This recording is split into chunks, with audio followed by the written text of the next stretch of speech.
There you are. It's only Alex that's on the call, but he's on our direction and oversight board, so I don't mind if he hears us having a little chinwag afterwards.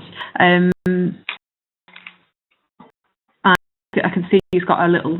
He's been on all the time, but he has a little inattentive flag every now and again, so he might be doing something else. He might not be paying attention. Exclamation mark is. Yeah, I was watching that way through. I have to say, you had very good attendance all the way through in terms of you didn't have anybody dropping out. You had one person leave, but we know who that person is, and sometimes they're not the most engaged person. So that's fine. I think generally though, with the crowd there that you had, you were 80% engaged or 100%. So you had one or two people at times who were possibly checking their emails whilst they were listening. Yeah. Well, in settings on you can't tell what they're doing, can you? If they're away from the presentation for any given time, it flags it. Yeah. It could be looking at the presentation. It's not that they're sitting around with something on it. They're outside of is what that means. It's difficult not having a presenting without an audience. Wow.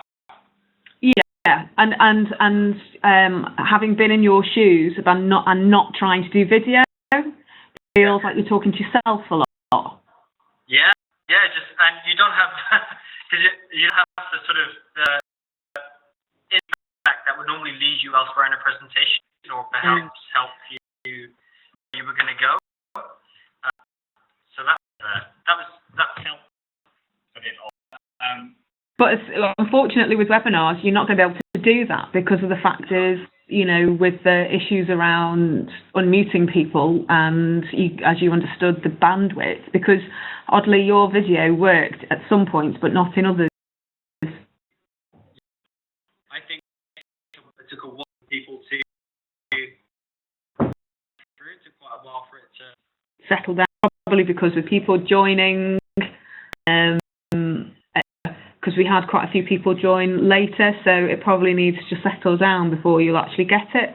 And then if there's anybody moving around, it probably unsettles it again, I'm guessing. Yeah.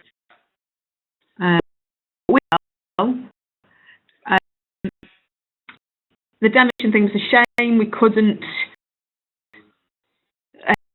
in the end, but I think sometimes for me, I have you on the fuller size screen, but I couldn't 100%.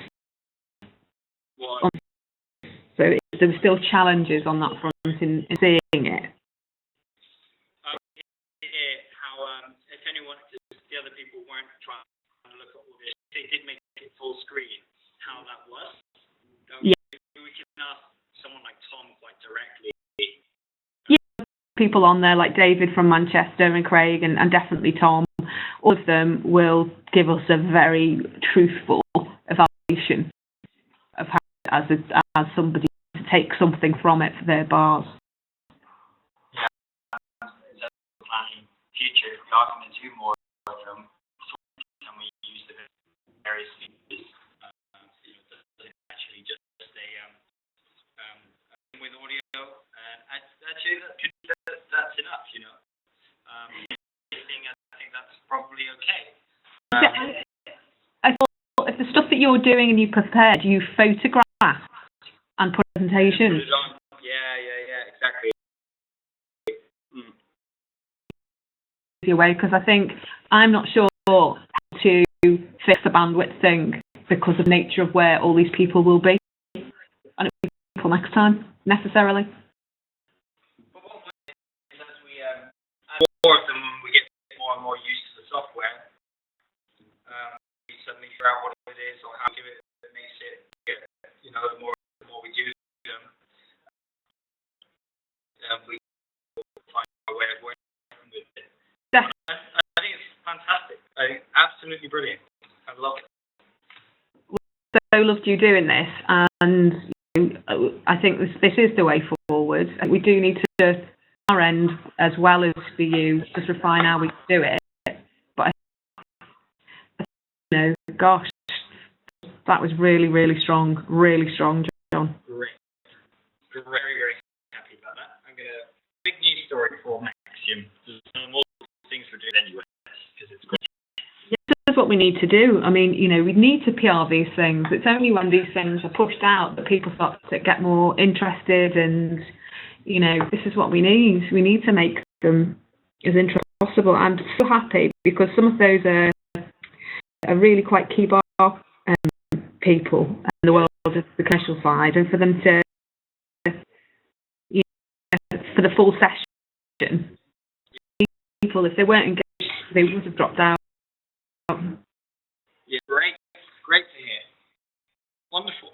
I have a video link, Joe. I'm going to send you. It's not supposed to be to go outside of Maxium, but I've done a chat with Kim and I'll send you, which is about our Bols around the world thing. Yeah. We have like a one-pager that's coming out, like an e-flyer to be able to send out to everybody. But an idea of what the program is, this kind of is me explaining what it is. So I'll send it across to you. So yeah, brilliant. You got an idea of it. But can I it's just a private video, so it's just for me.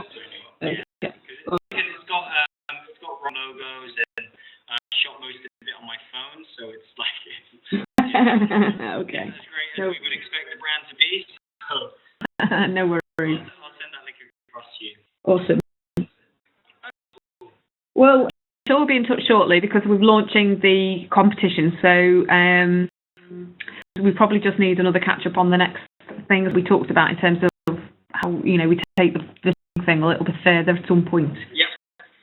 I get to pick up again. Yes, absolutely. And once I've got some feedback on the session from those that have attended it, I will definitely share that with you, and then hopefully we can put something additional in place that would to pick up on the session and push it another stage further. I would love to put something to Maxium. I'll do like a one-page PDF thing that says what this was, and then the results of the polls, the questions that were asked, coupled with any feedback that we have. So we've got like a really strong piece to send back to the exec and everyone at Maxium. Great. That's great, and I know the K will find that most definitely useful as well. So is thanks. It's thank you for delivering that. To do more. Okay, I will speak to you soon, Joe. Okay, cheers, John. Bye.